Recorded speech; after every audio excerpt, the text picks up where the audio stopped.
Ахмет Жұбанов атындағы дарынды балаларға арналған республикалық қазақ мамандандырылған музыкалық мектеп-интернаты.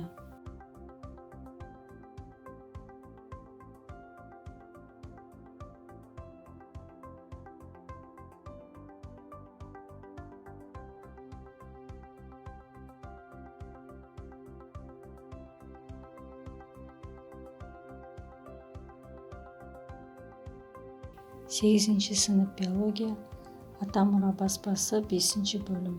Заттардың тасымалдануы. Сабақтың тақырыбы: иммунитет, гуморальдық және жасушалық иммунитет, лейкоциттердің түрлі типтері және олардың қызметтері. Осы сабақта қол жеткізілетін оқу мақсаттары: лейкоциттердің түрлі типтерінің қызметтерін сипаттау, гуморальдық және жасушалық иммунитетті салыстыру.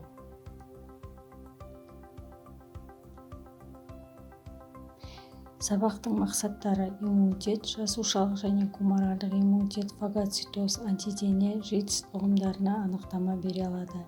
Лейкоциттердің түрлі типтерінің қызметін сипаттай алады. Терминдік сөздерді үш тілде қолдана алады. Гуморальдық және жасушалық иммунитеттің ерекшеліктерін біледі. Пәнге қатысты лексика және терминология. Ағылшын, орысша, қазақша үш тілде термин жасай алады.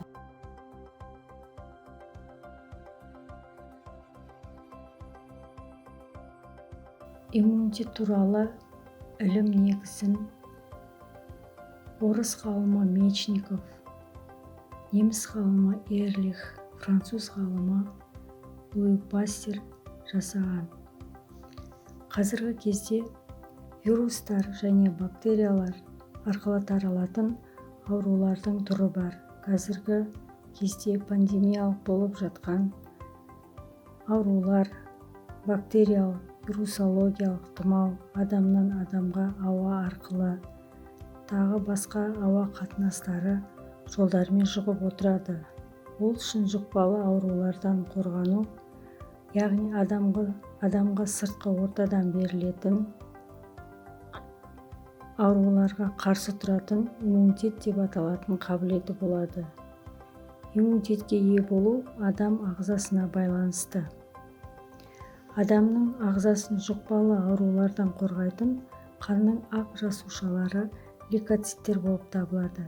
Өткен сабағымызда сіздер қан жасушаларымен таныс болдыңыздар. Лейкоциттер, яғни ағзаны қалай қорғайды. Лейкоциттер ағзаны екі әдіспен қорғайды: фагоцитоз, микробтарды жояды; антиденелер, яғни арнайы қорғанышты наркоздар. Мына сызба нұсқада көріп тұрғандай фагоцитоз. Фагоцитоз қатты бөлшектерді жасушалардың ұстап қалуы, яғни жалған аяқтары арқылы ұстап қалады. Амеба мен лейкоциттердің көптеген түрлері фагоцитозға қабілетті. Оларды фагоциттер деп атайды. Жалған аяқтары жасушаның кез келген жерінде пайда болатын цитоплазманың уақытша өсінділері арқылы қозғалады. Сонымен қатар фагоциттер қан ағысына қарсы қозғала алады, немесе қан тамырлары арасынан шыға алады. Зиянды бөлшектерді кездестірген кезде олар жалған аяқтармен қоршап алады да цитоплазмада лизосома көмегімен қорытады.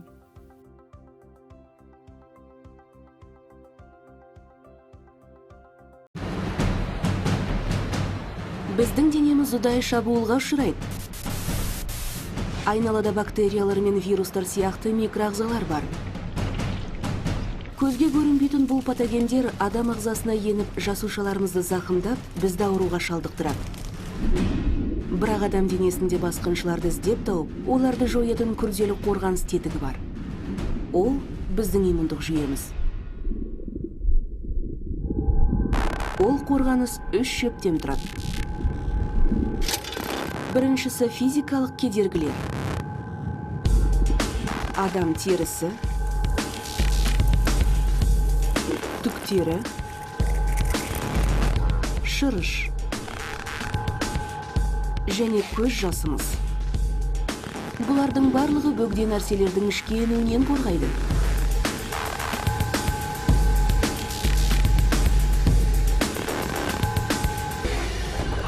Коргануудун экинчи шеби ашык жаралардын тез жазылуу касиети. Кандагы тромбоциттер мен фибриндер жаранын орнун бітеп, оның аузы кабыршыктанат.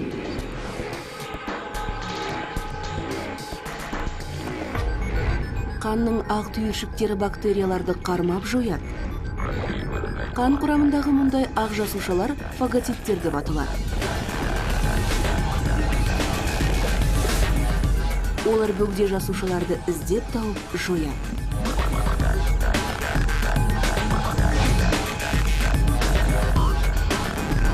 Бирок кандагы ак жасуушалардын тагы бир түрү коргануудун алде кайда күрделүү жолун билет. Лимфоциттер камтамасыз этетін корганыз үшінші шепке жатат. Лимфоциттер ерекше баскынчыларды жоюп гана коймой, оларды есте сактоо аркылы кайта шабуылдарга жойкун тойтарыс бере алат. Фагоциттер мен лимфоциттер деп аталатын кандагы ак жасуушалардын эки түрү иммундук жүйөнүн негизи болуп табылат. Олар биздин агзамызды инфекциялардан коргойт.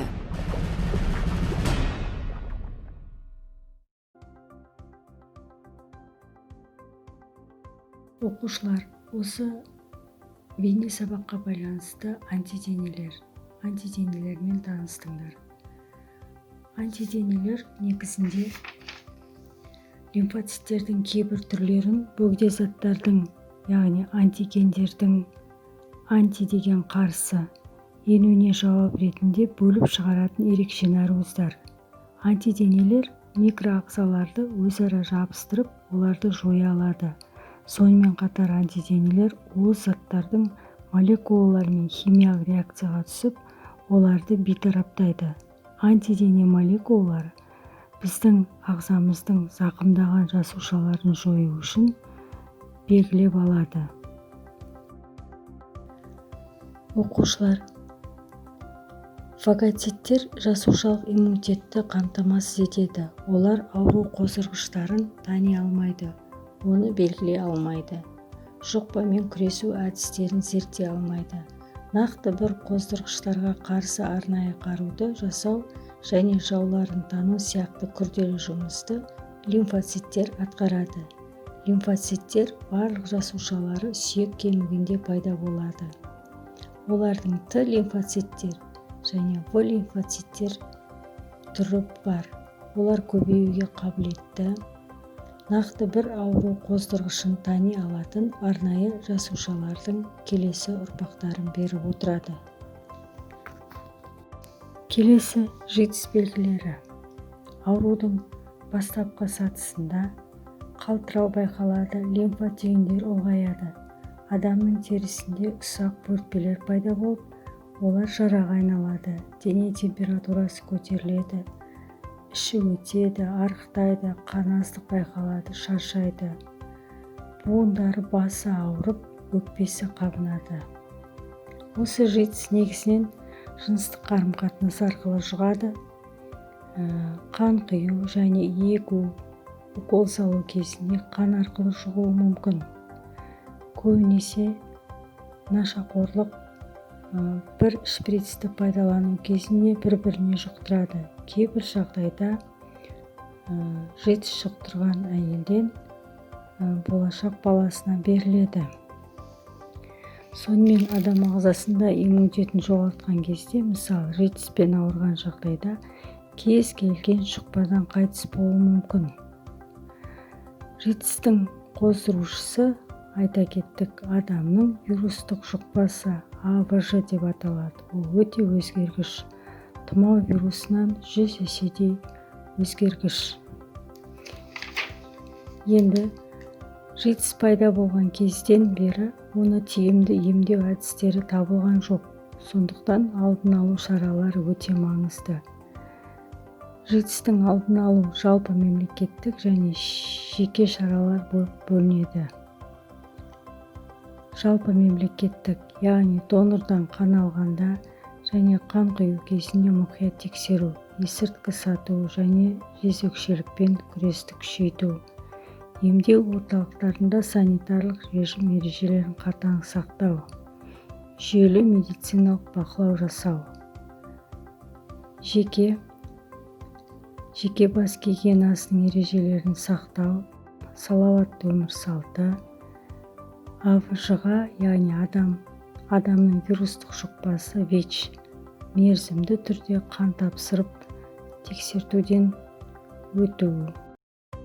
Оқушылар, ЖИТС жайлы көп естиміз, бірақ оған көбіміз мән бере бермейміз. 1 желтоқсан дүниежүзілік ЖИТСке қарсы күрес күні болып саналады.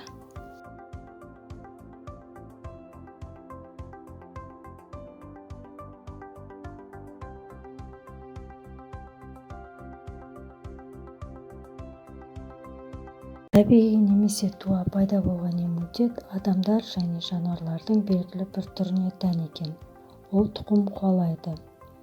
Түрлі иммунитет бір мезгілде бірнеше зиянды әсерге қарсы әсер ете алады. Жасанды иммунитет адам мен жануарларда жұқпалы аурулардың әсерінен пайда болады екен, және оны табиғи жағдайда қабылдаған иммунитет деп те атайды. Егер де иммунитеттер организмде түрлі биологиялық препараттарды енгізгенде егу, вакцина, сарысу пайда болса, оны жасанды жолмен түзілген иммунитет деп атайды. Онда организмде түзілген иммунитет зиянды микробтың бір ғана түріне арналады. Ал табиғи жолмен түзілген иммунитет әдеттегіше ұзақ болады. Ал кейбір ауруларға қарсы түзілген иммунитет организмде бүкіл тіршілік барысында сақталып қалады екен. Бірінші тапсырманы және екінші тапсырманы балалар орындап, сабақты интервью әдісі арқылы өз оқушы ойларын жазып жібереді. Жалпыға арналған тапсырма. Оқушылар тақырып аясында сұрақтар құрастырады. Сұрақтар экранда шығады. Оқушылар бір-біріне сұрақтарын жауап береді. 5 минут жұмыс жасауға уақыт беріледі. Бұдан кейін топ бойынша талқылайды.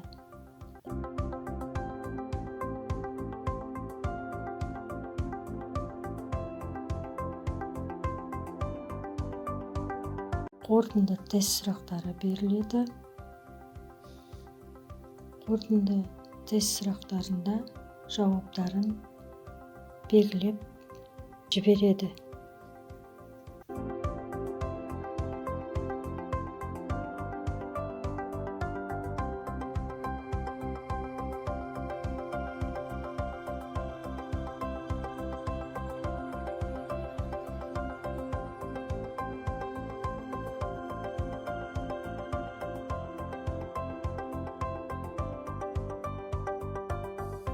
Қабілеті жоғары оқушылар топта ұйымдастыру жұмыстарын алады. Қабілеті орта оқушылар мәтін оқудағы топтық жұмыс әдісі осы деңгейдегі оқушыларға қолдау береді. Сабақ барысында интервью әдісі бойынша анықтама береді. Қабілеті төмен оқушылар тестті орындайды. Мұғалімнің қолдауы, оқушыларға қолдау көрсету бағыттаушы сұрақтар арқылы жүзеге асырылады. Сабақтан көрініс.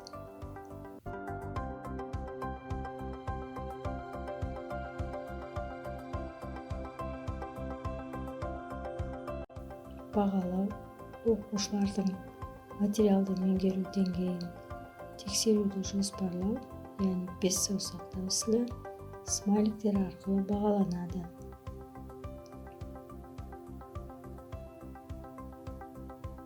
Үйге тапсырма. Ағзаның ішкі ортасы, қан плазмасы туралы оқу, ЖИТС туралы деректерді оқып келу. Назарларыңызға рахмет.